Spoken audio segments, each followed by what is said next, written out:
किसी ने क्या खूब कहा है, यूँ तो थकने के बाद ही उसकी आंखें बंद होती हैं, मगर दोस्तों माँ सोते समय भी फिक्रमंद होती है।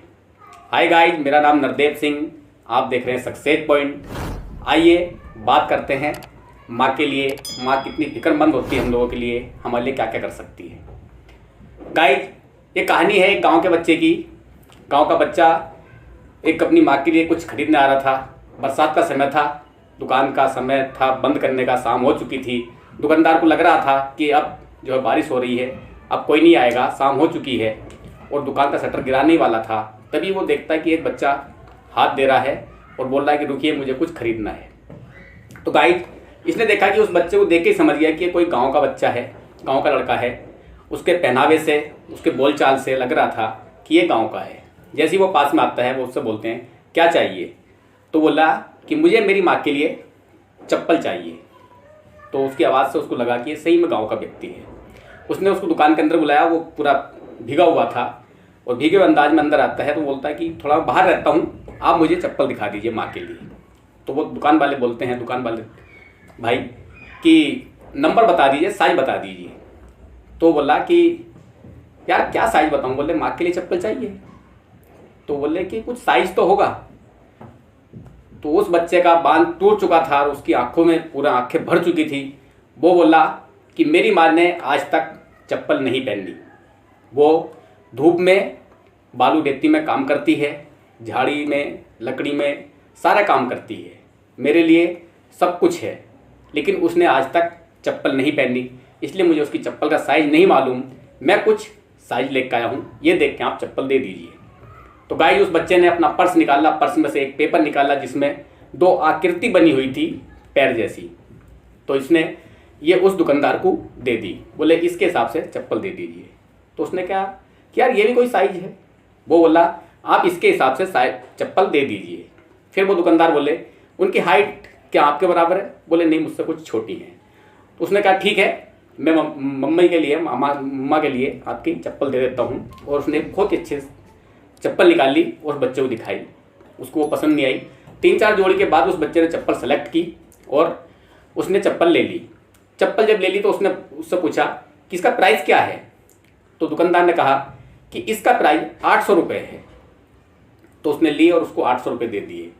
दुकानदार ने सोचा कि यार मैंने इससे ये नहीं पूछा कि इसकी पेमेंट कितनी। सॉरी, वो बच्चा जो है उस सिटी के अंदर नौकरी करता था और उसने बताया कि मेरी माँ ने धूप में, गर्मी में काम करके मुझे पढ़ाया है, लेकिन उसने कभी चप्पल नहीं पहनी। जब मैं पढ़ता था उसने मुझे बहुत अच्छी क्वालिटी के जूते पहनाए हैं और उसने कहा था कि मुझे चप्पल पहनना ज़रूरी नहीं है, तुम जूते पहनो, अच्छी क्वालिटी के जूते पहनो और बहुत बड़े ऑफिसर बनो।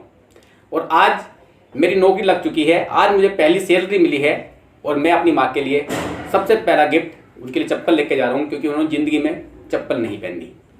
तो गाइस, ये बच्चा चप्पल ले लेता है 800 रुपये की। तो दुकानदार बोलते हैं कि भाई मैंने आपसे ये नहीं पूछा कि आपकी पेमेंट कितनी है, आपको सैलरी कितनी मिली है एक महीने की।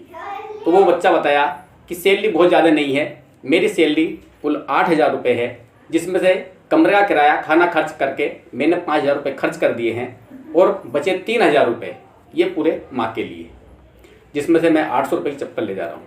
तो दुकानदार ने कहा कि तुम्हारे पास कुल 3,000 रुपये बचे, जिसमें तुमने 800 रुपये की चप्पल ले ली, पूछिए आपकी माँ के आपके हिसाब से कुछ ज़्यादा नहीं हो रहा। तो बोला नहीं, इसके आप 1,000 रुपये मांगते तो भी माँ के लिए कोई ज़्यादा नहीं है।